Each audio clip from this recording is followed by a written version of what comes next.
5 slept on Image Comics keys. Let's talk about it.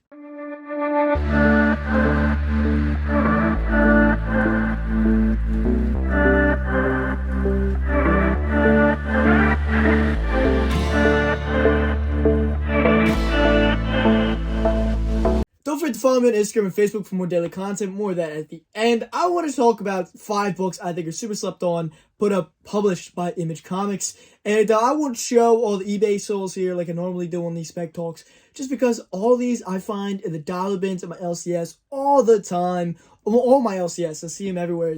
I bought all these books for $1 or less. I think I bought all these books for less. And so we'll just kind of get into it at that. Our first book here has some DC crossover. It's a bit of an interesting book. So watch number 48. It's first appearance of the Changers. So it's first appearance of the Engineer, Doctor, Eldon, Blind, and Smoke. The Chargers is a group of the Changers. Excuse me. It's a group of superpower villains basically who want to reshape the world with no authority. Ironically, this would basically spawn the Authority later on. As they be introduced. And now, does this mean the Changers are going to be in the James Gunn treatment of the Authority? Not necessarily. But for $1, I think this is a decent book to invest in. Because again, I think you can find all these books for $1. I've done it multiple times. And I think it's worth the gamble at $1. Especially when you get a 9.8 for the cost of grading one, too. That's always an interesting sign for me when I look at stuff like that. Our next book here is a classic series, Deathmate #2, also known as Deathmate Black. I always thought this series was kind of fun. Instead of using regular numbers, it was color coded per issue. But this is the second one, and this is a super slept on key. It's a heavily printed book, but I still think, for what it is, I think it's worth picking. Especially like a few weeks ago, I picked this up for $0.25. 25 cents for the first Gen 13 is a worthwhile investment, at least if you ask me personally. I think that's a steal. Again, this is me personally. I'm not telling you what to do with your money. I'm just saying for $0.25, for $1, whatever you find it for, I think that's worth picking up. And this whole series is just kind of fun. If you haven't read it, I recommend picking them up because they're all over the dollar bins. All the issues, you can even find the preview issues in the dollar bins. They're kind of cool to keep an eye out for. But with a $70 9.8, this may not be the worst book to invest in. The gold variant can be tough, online. What's it, $15 around about? And you can find it at CLCS. I've found them in the dollar bin before, but usually they're in the 5s, the 10s, the 15s. Maybe they got $20 on it. But, if you find it for a good deal, it's a cool book to pick up. Just make sure you pick up the gold black variant, not the gold anything else. And the 9.8 on the variant is a little bit expensive as well, so you can find one for relatively cheap. Maybe you want to send it in, who knows.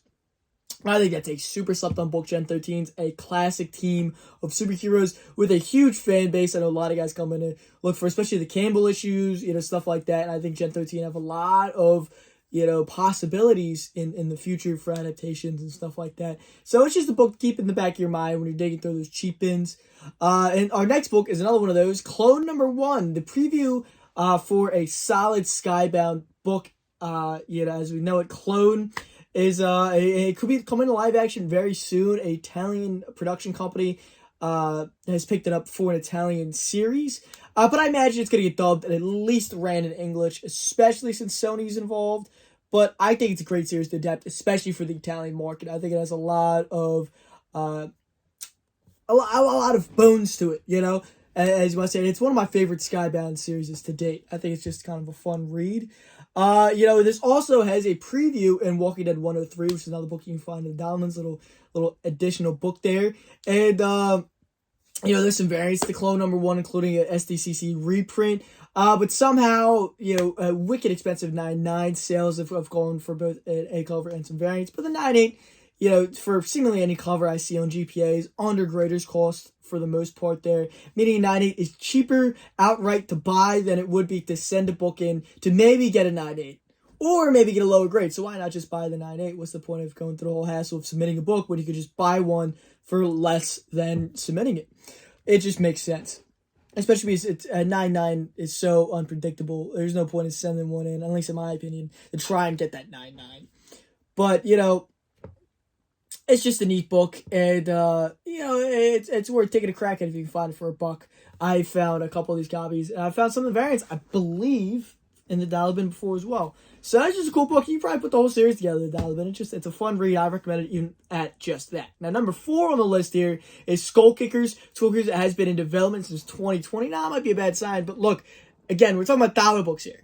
So, if you lose, if the series never comes out, what do you lose at $1? I think it's still a cool book to have for $1. And I still find, and they sell for more than $1 too, by the way. But I find these all the time, and I flip these all the time. I always pick these up for $1 or less. Sorry about that, my dog's always barking at something. But still, Skullkickers, I think, is a great book to pick up for $1. It's the number 1 of the series, has some real potential. It's a perfect story to adapt into a more mature animated series, which is what they're doing, kind of like in the same vein as Invincible was. But I think, again, as a $1 investment book, it's sort of a no-brainer. A 9/8 of most covers is about Greater's Cause still. And some of those variants can be tough to find, especially if you find some of those variants for $1 or less. I would say scoop them up, just because I never see the variants. I usually just see the A and the B for the most part. And our final book here has to be Youngblood. Now, I'm not talking about number 1, although you could. Much like Stormwatch, it has a lot of first appearances, but, I think it's a little overly printed like Stormwatch number 1.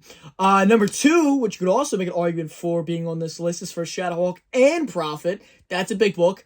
I can make the argument for all these books, actually, is what I'm going to end up doing, because number 3, so it's first appearance of Supreme, who's a big case, especially on the Alan Moore run, and Showdown. And, of course, the book that I picked up here is Youngblood number 4, which is what I initially put on the list, which is a preview appearance of Pit. All 4 issues I find all the time for less than $1. I don't even pick them up for $1 anymore, because I see all of them for less than $1. And I think all of them are great contenders. Number 1, again, Stormwatch number 1 is kind of the same vein as the Youngblood number 1. There's a lot of first appearances, and, it's always kind of going to be $1 book just because of so many first appearances, but I still pick them up just because I have a little bit of faith in Youngblood showing up. And, maybe you can, throw a couple bucks on it in the future. Maybe it's worth having a couple copies sitting around. Number 2, first appearance of Shadowhawk, who's a huge character for Image, and I think, again, has a lot of possibilities to see in the future. And Prophet, who we know is I believe optioned for a series, so that's already a book that's got legs to it. And then number 3 is first appearance of Showdown, who's kind of a whatever character, but it's also first appearance of Supreme, who is another classic Image character who had a long run title, and had Alan Moore work on the title. Definitely a lot of possibilities for seeing future adaptations of all of these characters. And then number 4 is the preview appearance of Pit. Now, sure, was there a preview prior to this book? Sure, he was in the pinup for Spawn number 1, as many of you may know. And Malibu Sun 19 has a separate preview of unused art and story, because Pit looked way different there. He was, a little bit skinnier, a little bit leaner, a little bit less Hulk-ish. But I think that's still a very cool book to keep an eye out for. I never see it for $1. I would love to pick it up for $1. I think it's an awesome book. And that's worthy of being on the list, other than the fact I never see it for $1. But if we're sticking straight $1 books, this Youngblood number 4, preview appearance of Pit, before Pit number 1, I think is a super slept on book. I never see anybody talk about it. It's not on Key Collector, it's not on CBSI. I never see it hit any, anyone else's spec lists and videos and stuff like that. And I think it's just a little bit overlooked. So, for a cool book to open up, I've got probably half a dozen copies I picked up in the last month, just because I see them all the time. And again, less than $1. I think they're worth grabbing just because it's less than $1. It's pretty cool. I like Pit, and I think all four first issues in the Youngblood run are worth picking up for about $1. Say, because again, the number 1, bunch of appearances. Number 2, Shadowhawk and Prophet. Number 3, Showdown and Supreme. Number 4, technically first appearance of Pit, sort of.